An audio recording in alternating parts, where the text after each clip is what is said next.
الحمد لله رب العالمين، أشهد أن لا إله إلا الله وحده لا شريك له، وأشهد أن سيدنا ومولانا محمدا عبده ورسوله. أما بعد، فأعوذ بالله من الشيطان الرجيم.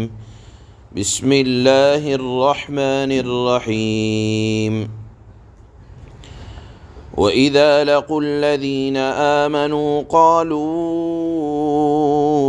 آمَنَّا وَإِذَا خَلَوْا إِلَى شياطينهم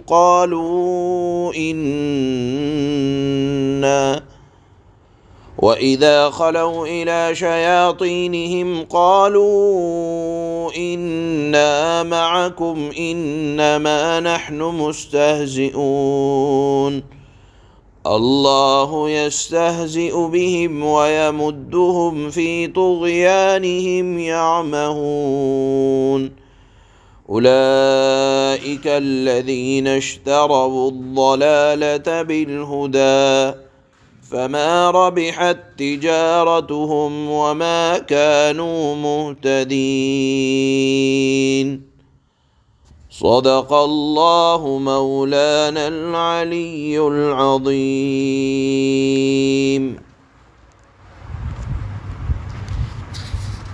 یہ بات ذکر کی جا چکی ہے کہ سورہ بقرہ کے مضامین کی ترتیب اللہ پاک نے اس انداز سے بیان کی کہ سورہ بقرہ کے شروع میں اہل ایمان اور متقیوں کا ذکر اور کامیاب لوگوں کی علامت اور کس کو اللہ نے کامیاب کہا وہ بہت صاف ستھرے انداز میں اللہ نے اس طرح سمجھا دیا کہ 2 اور 2 کی طرح 4 جس طرح ہوتے ہیں، بالکل اسی طرح سے کامیاب لوگوں کی فہرست کو بیان کیا آپ نے سنا شروع سے، اور پھر اس کے بعد کافروں کا ذکر کیا جو ناکام ہیں. مؤمن اور کافر کے درمیان ایک تیسرا طبقہ ہے جس کو منافق کہا جاتا ہے، اس کا بیان چل رہا ہے، اس کی علامتوں کا ذکر چل رہا ہے، ان کے کردار کی جو 2 رخاپن ہے اس کا ذکر چل رہا ہے. چنانچہ کل کچھ بیان ہوا اور آج اس کے بعد اللہ فرماتے ہیں کہ جب اللہ کے نبی صلی اللہ علیہ وسلم مدینہ منورہ تشریف لائے تو بتایا کہ ایک طبقہ پیدا ہو گیا جو مسلمانوں سے ہمدردی وصول کرنے کے لیے، اور جب پے در پہ جنگوں میں اللہ نے محمد الرسول اللہ صلی اللہ علیہ وسلم کو کامیابی دینی شروع کی تو مال بھی آنے لگا، تو مال کو وصول کرنے کے لیے ایک طبقہ پیدا ہوا جو در حقیقت مسلمان تو نہیں تھا لیکن مال لینے کے لیے اپنے ایمان کا اظہار کرتا تھا. ساتھ میں جب تنہائی میں پہنچتے تھے تو مذاق بناتے تھے مسلمانوں کا کہ دیکھو دیکھو ہم نے تو جھوٹ موٹ اپنے ایمان کا اظہار کر کے ان کو بے وقوف بنا دیا. اللہ نے اسی کا ذکر فرمایا آج کی آیات میں کہ وَإِذَا لَقُوا الَّذِينَ آمَنُوا قَالُوا آمَنَّا. جب یہ منافقین ملتے ہیں اہل ایمان سے تو کہتے ہیں کہ ایمان لے آئے، لیکن وَإِذَا خَلَوْا إِلَى شَيَاطِينِهِمْ، جب اپنے منافقین اپنے شیطانوں کے پاس تنہائی میں ہوتے ہیں. یہاں اللہ نے لفظ شیطان کا لفظ استعمال کیا، حالانکہ وہ شیطان سے ہم جس کو شیطان سمجھتے ہیں یعنی آنکھ سے نہ دکھنے والی مخلوق، تو بظاہر اللہ نے جو لفظ شیطان استعمال کیا ہے تو شیطان سے مراد رؤسائے یہود یعنی یہودیوں کے سردار اور اسی طرح منافقوں کے سردار اور کفر و شرک کے لیڈر۔ در حقیقت شیطان کا لفظ عربی زبان میں بہت معانی کے لیے آتا ہے۔ ہر سرکش اور جو لوگوں کے درمیان بھڑکانے کا، نفرتیں پھیلانے کا کام کرتا ہے، عداوتوں کو پھیلانے کا کام کرتا ہے، عربی میں اس کو شیطان کہہ دیا جاتا ہے۔ تو اللہ نے یہاں اسی معنی میں اس لفظ کو استعمال کیا کہ جب وہ نفرتیں پھیلانے والوں سے ملاقات کرتے ہیں، مراد ہے یہودیوں کے سردار، کفر و شرک کے لیڈروں سے جب جا کر ملتے ہیں تو کہتے ہیں قالوا انا معکم، ہم تو تمہارے ساتھ ہیں، انما نحن مستہزئون،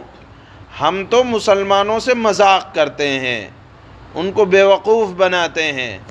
اللہ نے بیان فرمایا کہ تم مسلمانوں کا بیوقوف نہیں بنا رہے، اللہ تمہارے ساتھ مذاق کر رہا ہے، اور تم یہ مت سمجھو کہ ہم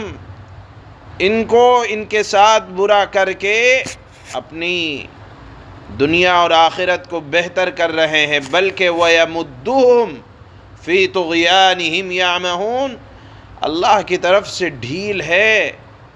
اور اس ڈھیل کو اللہ کی رضامندی نہ سمجھیں۔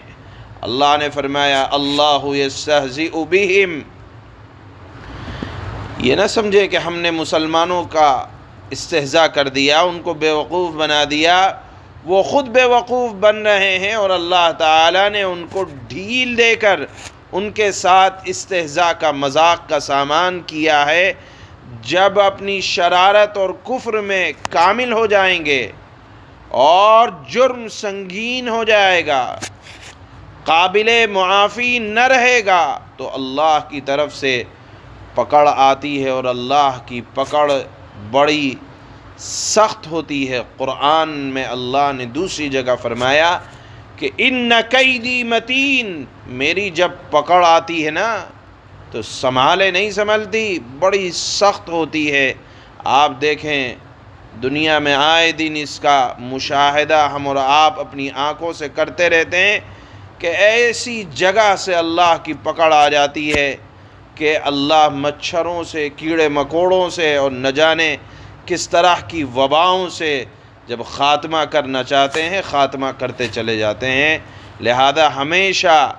اگر کسی برائی پر آپ سمجھ رہے ہو کہ نہ روزی بند ہو رہی، نہ پانی بند ہو رہا، نہ آفت آسمان سے آ رہی ہے، اور مسلمان ہیں کہ پٹتے جا رہے ہیں، تو یہ نہ سمجھیں کہ یہ اللہ کی ان نافرمانوں کے ساتھ کوئی محبت کی دلیل ہے، بلکہ اللہ ان کو چھوٹ دے رہے ہیں کہ وہ جرم میں اتنے بڑھے جا رہے ہیں کہ جب جرم ناقابل معافی ہو جائے گا تو اللہ کی پکڑ بڑی سخت ہے۔ اسی مضمون کو اللہ نے اور وضاحت کے ساتھ بیان فرمایا اولئک الذین اشتروا الضلالۃ بالہدی، اللہ کی عادت یہ ہے کہ جو جس انداز سے بات کو سمجھتا ہے اسی انداز سے بات کو سمجھاتے ہیں۔ چونکہ یہ منافقین، ان کی نگاہ میں ہر وقت بس مال، دولت، تجارت، نفع، تجارت میں نفع اور تجارت میں نقصان، بس اتنا ہی سمجھ میں آتا تھا۔ اللہ فرماتے ہیں کہ ان منافقوں کو تو تجارت کا بھی سلیقہ نہیں ہے کہ ہدایت جیسی چیز کو چھوڑ کر گمراہی جیسی بری چیز کو خرید رہے ہیں، چونکہ ان کا زیادہ تر مشغلہ بس اس طرح سے کہ مال میں اضافہ ہو جائے۔ اللہ ان کو اسی انداز میں سمجھاتے ہیں کہ دیکھو ہدایت کے مقابلے میں گمراہی کو لینا یہ ایسا ہی ہے جیسے اچھے مال کے مقابلے میں برے مال کو لینا، اور برے مال کی تجارت، گھٹیا مال کی تجارت،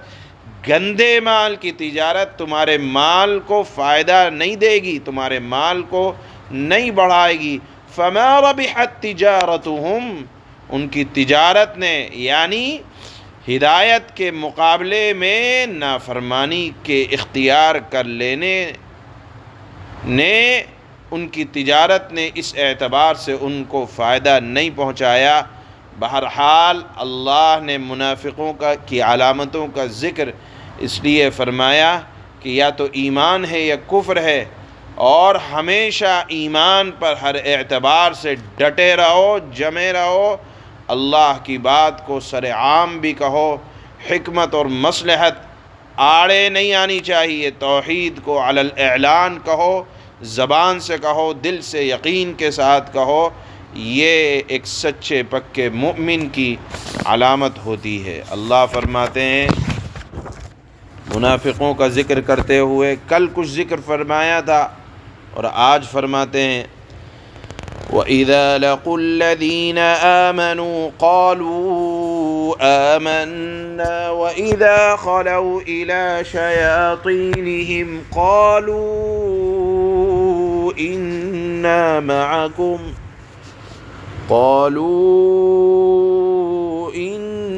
مَعَكُمْ إِنَّمَا نَحْنُ مُسْتَهْزِئُونَ۔ منافقین کا ذکر چل رہا ہے۔ فرماتے ہیں اللہ جب یہ ان لوگوں سے ملتے ہیں منافقین جو ایمان لا چکے ہیں تو کہتے ہیں کہ ہم ایمان لے آئے، اور جب یہ اپنے شیطانوں کے پاس تنہائی میں جاتے ہیں، مراد وہ سردار ہیں جو ان منافقوں کی سازشوں میں ان کے رہنما اور لیڈر بنے رہتے ہیں۔ اللہ فرماتے ہیں جب ان کے پاس تنہائی میں جاتے ہیں تو کہتے ہیں کہ ہم تمہارے ساتھ ہیں، ہم تم مذاق کر رہے تھے۔ اللہ یستہزئ بہم ویمدہم فی طغیانہم یعمہون۔ یہ کیا مذاق کریں گے مسلمانوں کے ساتھ؟ اللہ ان سے مذاق کا معاملہ کرتا ہے، اور انہیں یہاں مذاق چونکہ ان کے جواب کے مقابلے میں کہا جا رہا ہے، حقیقت میں اللہ مذاق نہیں کرتے، اللہ حقیقت سے تعلق رکھتے ہیں۔ چونکہ انہوں نے کہا کہ ہم مذاق کرتے ہیں تو اس کے جواب میں اللہ نے یہ فرمایا کہ اللہ ان سے مذاق کا معاملہ کرتا ہے اور انہیں ایسی ڈھیل دیتا ہے کہ وہ اپنی سرکشی میں بھٹکتے رہتے ہیں۔ اولئک الذین اشتروا الضلالة بالہدی فما ربحت تجارتهم وما كانوا مهتدین۔ یہ حرکت کرنے والے وہ لوگ ہیں جنہوں نے ہدایت کے بدلے گمراہی خرید لی، لہذا نہ ان کی تجارت میں نفع ہوا اور نہ انہیں صحیح راستہ نصیب ہوا۔ اللہ پاک ہم سب کو ایمان پر استقامت عطا فرمائے۔ سبحان اللہ۔